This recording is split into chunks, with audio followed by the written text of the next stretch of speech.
is a type of medicine that trains your body to fight any foreign agents. Plants are helpful for the ecosystem. It's an electronic device for storing and processing data.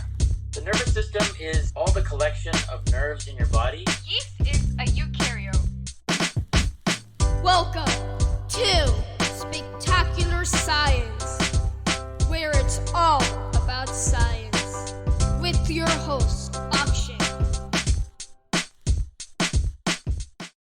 Hey listeners, welcome back to this episode of Spectacular Science. I'm your host, Akshay.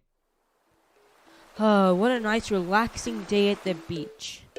But the only thing that's not relaxing is all this plastic on the beach.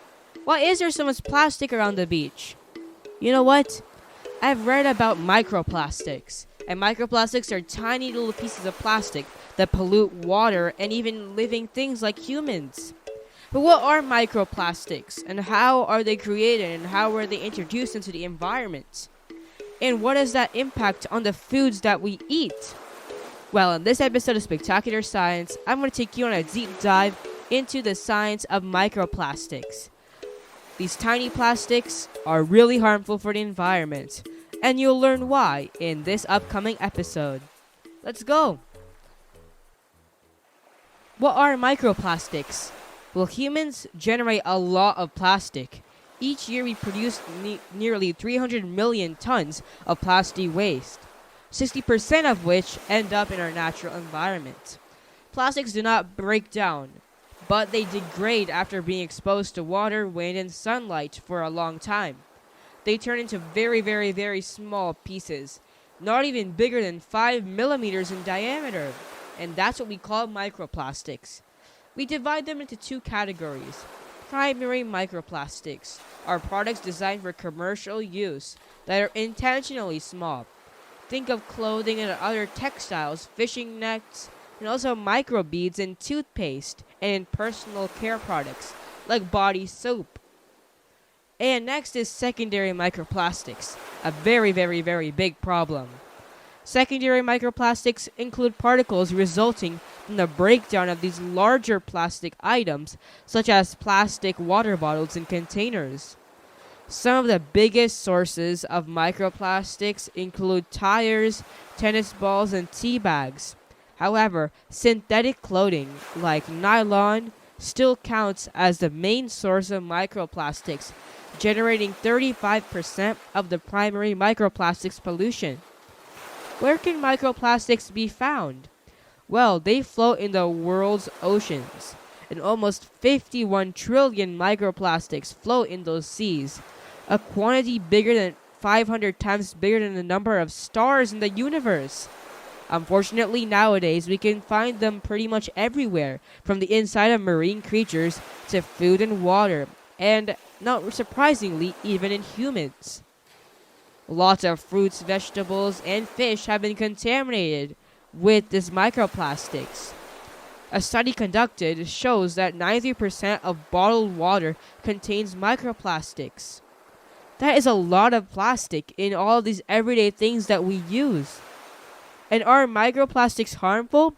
Well, while we're increasingly aware of where microplastics can be found, we still don't know too much about their impact on the environment, and especially on human health. There's not been many research done about the impact of microplastics on human health, but we do know that it can be bad for marine life and sea creatures. These sea creatures are eating this microplastics, thinking it's food like jellyfish, and fish will think that it's small pieces of krill or shrimp, but really it's microplastics that are very, very dangerous. These microplastics are in the ocean, and they break down over time, or even tens of hundreds of years, and even just 1 year. And these plastics can go from being on land or being plastic water bottles to contaminating the oceans and even our drinking water, which is really, really, really bad for us. It's nearly impossible to avoid microplastics altogether, but there are effective ways to reduce their spread. It would be wise to make some swaps and avoid bottled water and drinking filtered tap water instead. And we can also be conscious of what plastics we use in our everyday lives. such as all these water bottles and all these nylon clothes, this could help reduce the amount of microplastics in our environment. And we should avoid all these as much as possible because they could pollute the Earth's environment and make the Earth unlivable at one point. So we really need to play our part in this microplastics war. It's us versus the plastics, and humans will definitely win. Did you know that a human eats about a credit card's worth of plastic a week? That's about 0.2 ounces of plastic a week. And that's all because some of these foods and even toothpaste have microplastics in them. That's completely normal, and we still don't know the effects of microplastics on humans, but we do know that it's very dangerous for all of this marine life and all the plants and animals that don't know that microplastic is harmful for them. They just eat it, and even inside birds and fish, scientists have found a lot of plastic and microplastics because these marine animals think that it's food, but really it's not food. It's plastic and human-made plastic. It is really crucial to limit the amount of microplastics in the ocean. And don't worry, because there are a team of scientists to the rescue. Super scientists.